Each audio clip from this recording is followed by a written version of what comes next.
yow xam-xam ma ne su koy may góorgóorlu jàng koy joxe professeur bi la jàngal waaw waaw mënoo ko fay waajur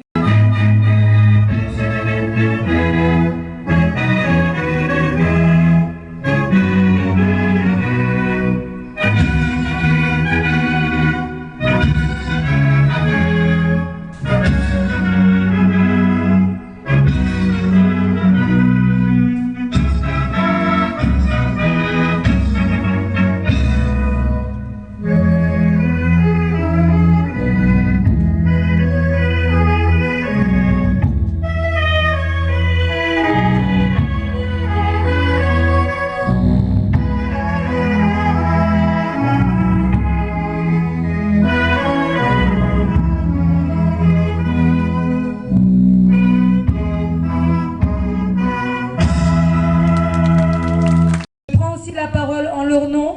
tout simplement pour vous dire combien nous sommes heureux de vous retrouver aujourd'hui, parce qu'après une très dure période de Covid, où personne n'a pu se rassembler, n'a pu se réunir,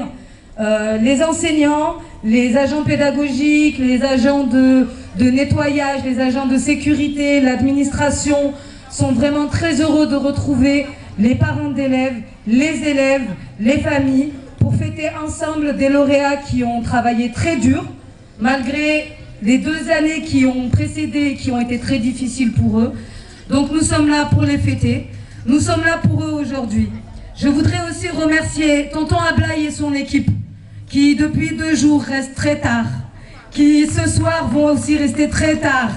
pour ramasser nos chaises, pour déplacer nos bâches. Merci tonton Ablaye, merci Doudou, merci Samba, et merci même ceux que j'ai oubliés, parce qu'il y en a d'autres.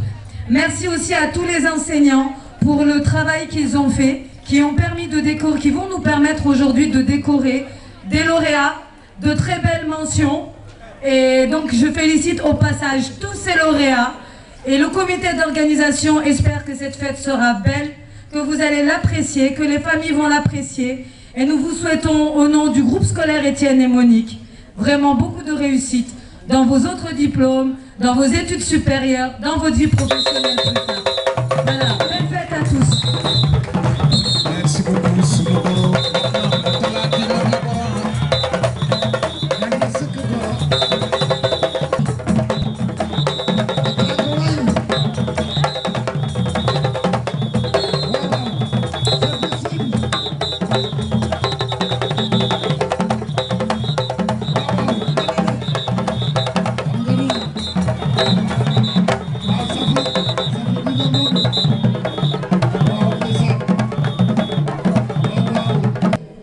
maa ngi door a xam ne xaalis taxulaa jóg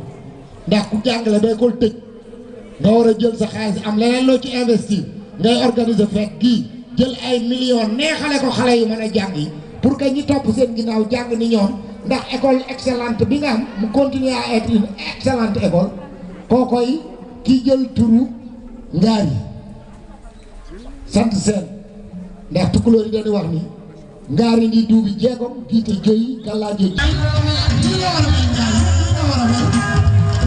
mu tala ku def lu baax am lu baax naaj la na borom lu roole ci école bi wan ci man bëgg naa ci rahmaan rahim assalaamu alaykum mbokk yi moo dooree sama nuyoo ci Chérif Aïdara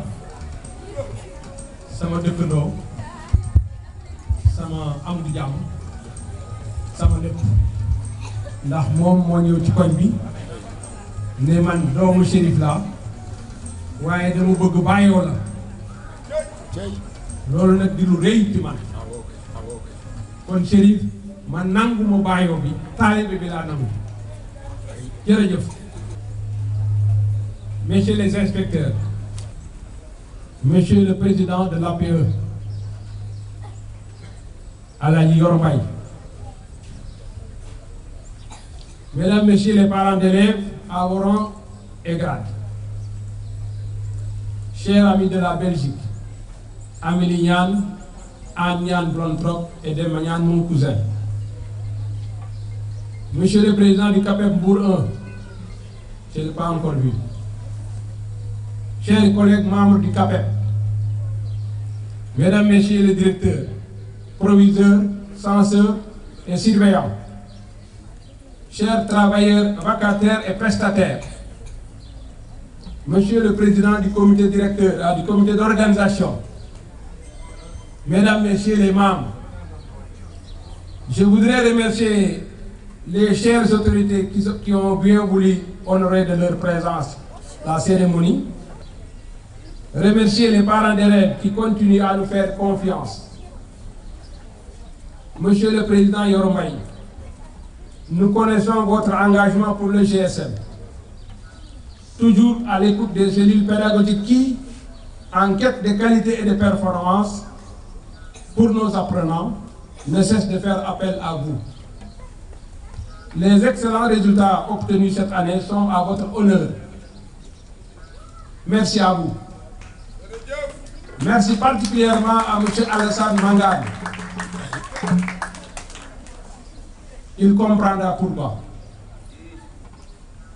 À Ahmadou, Babacar, Safia et tous les membres du comité d'organisation, je dis bravo. Je vous demande de continuer. Je serai autant que faire ce peut à vos côtés pour donner des conseils. Parce que c'est ça que je peux maintenant faire, pas autre chose. Félicitations à nos nouveaux bacheliers qui viennent de hisser le GSM encore plus haut. Merci à tous de nous avoir honorés de votre présence. Jërë ngeen jëf. seen muy sama kilifa bëgg ma lool sama papa soppoon ko trop mu doon agent de santé liggéey ba retraité def loyal service pour l'administration mu ne duma bàyyi nit laa gëm lu yokk doomu aadama ma ñor moo tax après la santé je vais faire mes beaux restes dans l'éducation comme président de l'association des parents d'élèves bu Etienne et Monique grand Yoro say rak say xarit sa askan ñoo kontaan ci yow di la jox kàddu gi nga wax au nom des parents d'élèves. bismillahi rahmani rahim. asalaamaaleykum mbooloo mi di wax ne APE muy association des parents d'élèves baaxoowuñ di def discours ba tax maa ngi jéggalu ci kilifa yi fi toog bu ñu déggul sama kàllaama ci discours maanaam ci nasaraan dama bëgg delloo njukkal ñi toog fii te tax bés bi am muy parents d'élèves yii ñuy parents d'élèves ñoom ñu dajaloo muy kuréel wax ñu ne mënuñu bés bu nekk ñu fiy ñëw walla di lijjanti ak di làqarti waaye yéen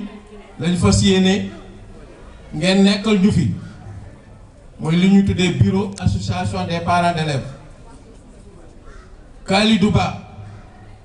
mii léegi Mourtala présenté mooy secrétaire général bu association bi ba pare nekk trésorier général.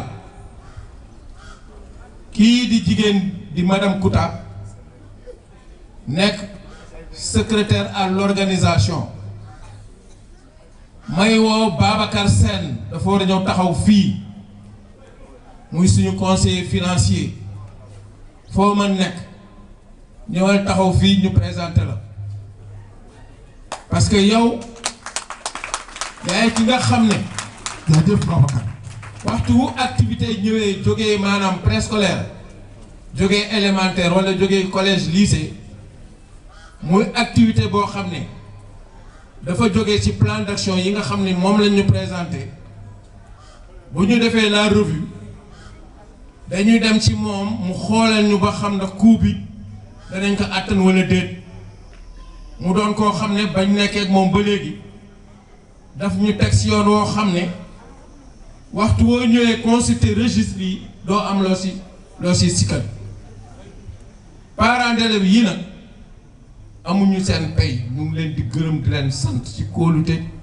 ak li ngeen ñu jox ñu koy liggéey te boobaak léegi ñu ngi ci di leen jaajëfal bu baax a baax a baax di wëlbatiku di wax ne comité de pilotage bi nga xam ne moom la fi effectivement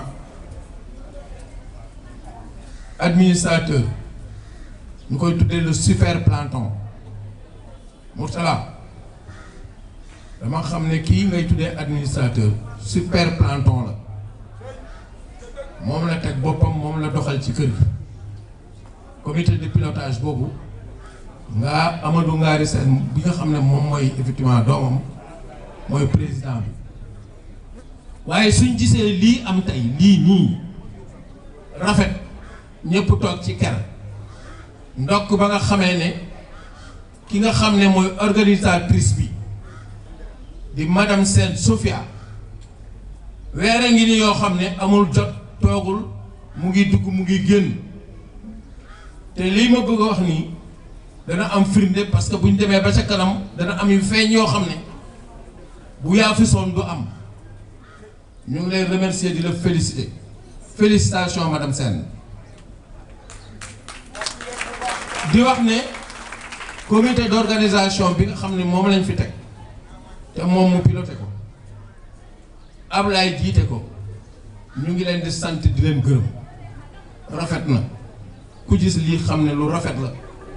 te ñoom buñ ko deful woon te fii ak 3 heures jëm 4 heures keneen ku fi dellu si dootoo fekk lii kon ñoom amuñu seen pay ñu ngi leen di wax jërë ngeen jëf ma ñëw nag ci li ñuy tuddee liiw bi ngelaw li El Hadj Ngari Sène du super planton dama ne mooy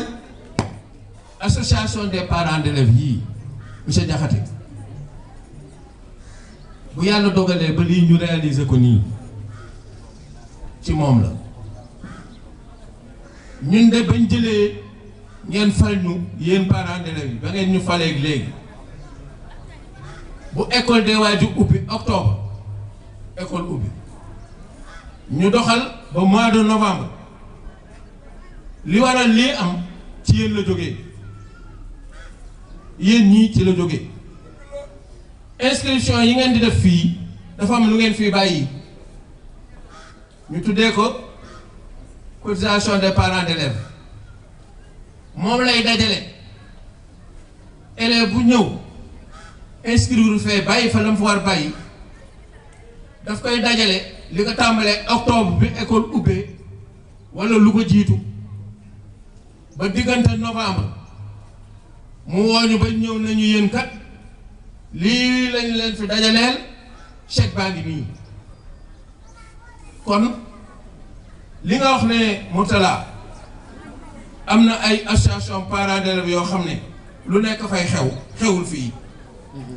fii transparence moo fi nekk lu leer a fi nekk te nag du ñu man nag du ma xale way te nag gestion lu ma juróom-ñaari at def naa ko c'est sûr kon prof ndoolu boo bëgg a jaar xam naa ko way ah Alaaji Ngaari nag dafa am lu ma jàngal nee na ma mi jógee Rufisque loolu la ma wax gaynde moom gaynde rek lay doon. waaw gaynde rek lay doon c'est ça wallaay mi jógee Rufisque kon moom bu doonee gaynde ñun duñ nangu doon doomu gaynde dañuy doon gaynde bu mag. oui c'est sûr c'est sûr leneen li si des mooy ñun duñ dugg si détails yi waaye dinañ leen wax ne rek gàcce ngaalaama Waly Ndour oui Waly Ndour de ba mu duggee si école bi ñun li tax ñu topp ko lu mu ñu indil lu ñu leen ñu d'accord ci daf ñu indil li ñuy tuddee le cercle de qualité préscolaire kenn desul éducatrice ya fa nekk madame Sène Sophia moo leen encadré petite section grande section ñoom ñëpp jàll nañu grande section day dem CI loolu ci liggéeyam la ak njaxlafu effectivement ñi nga xam ne ñoom la yor di leen surveiller ñooñu aussi di leen jàng bravo fa muy mujjee mooy collège lycée BFM 92 élèves yu admis baccalauréat 48 kooku ku yaafus du ko def ku yaafus du ko def ku yaafus du ko am vive Etienne Moni. na ñëpp tàccu xale yi waa ñoom dañoo am seen imam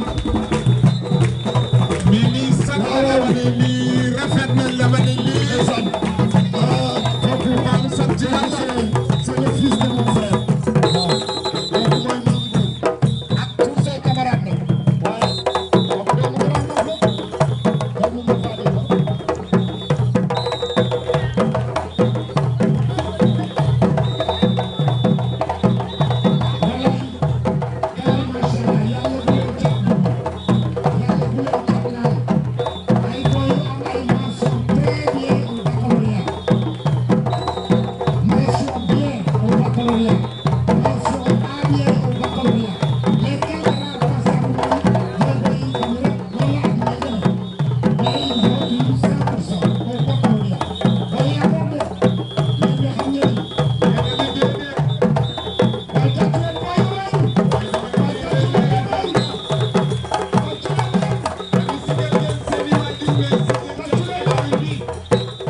Monsieur le préfet du département de Mbour,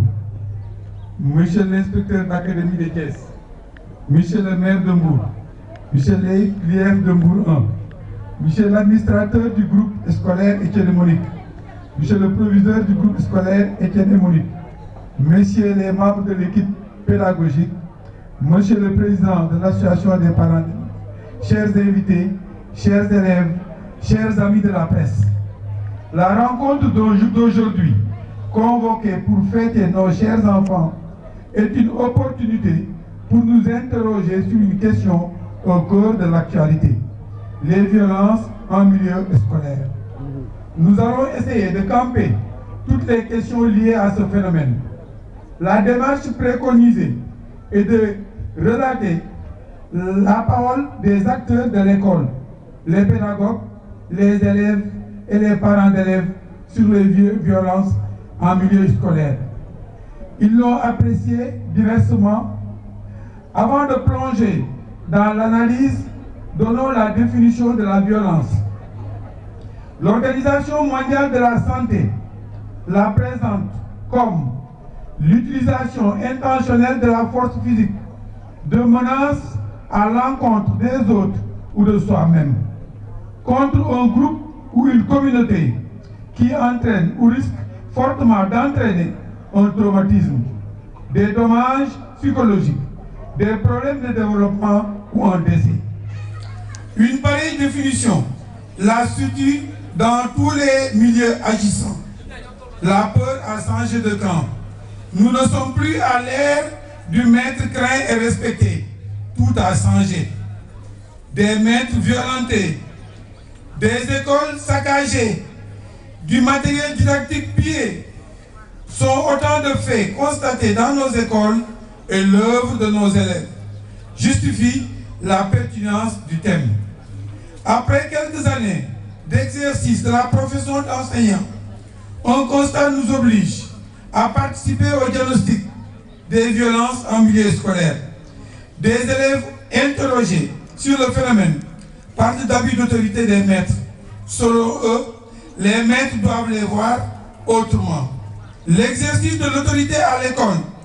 a conféré aux maîtres le droit d'éduquer, d'instruire, d'apprendre à entreprendre, d'apprendre à apprendre, d'installer des compétences, des savoirs et d'évaluer l'élève. La situation évoquée repose pour toute réussite sur la discipline. Par conséquent, cela exige des sanctions positives et négatives.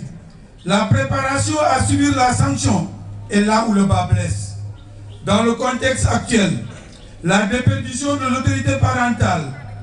l'absence d'une éducation de base, alliée à l'obligation d'observer un ensemble de droits pour les enfants, constitue un cocktail de facteurs demandant au maître de faire preuve d'une grande ingéniosité pour exercer son autorité. La désacralisation des institutions républicaines,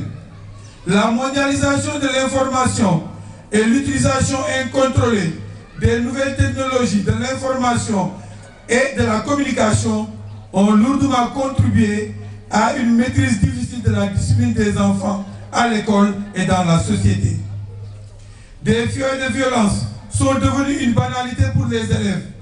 Des attaques verbales et physiques sont venues s'associer à une détérioration des infrastructures et du matériel scolaire.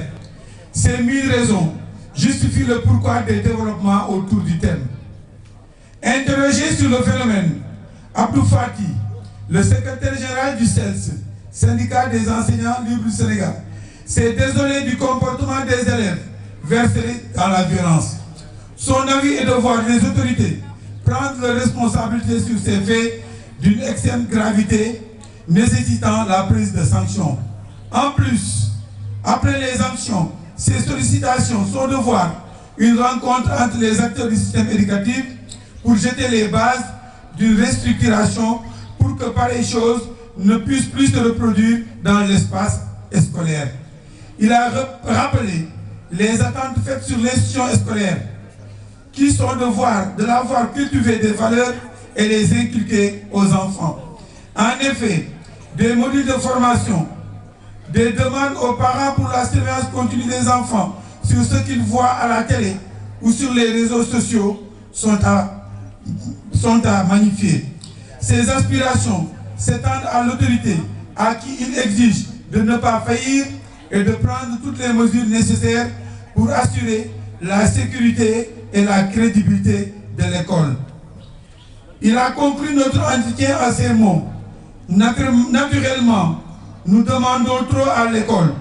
L'école, en réalité, n'est que le reflet de la société. C'est trop demander aux enseignants de se substituer à la famille, aux pères. Il est temps pour l'autorité de recentrer, de savoir ce que nos élèves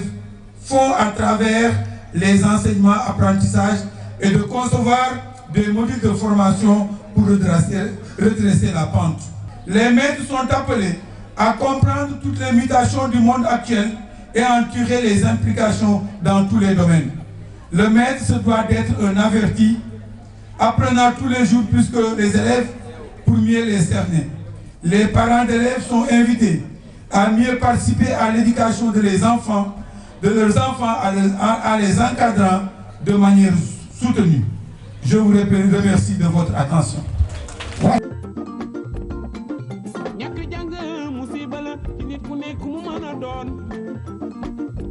yow xam-xam ma ne su koy may góorgóorlu jàng koy joxe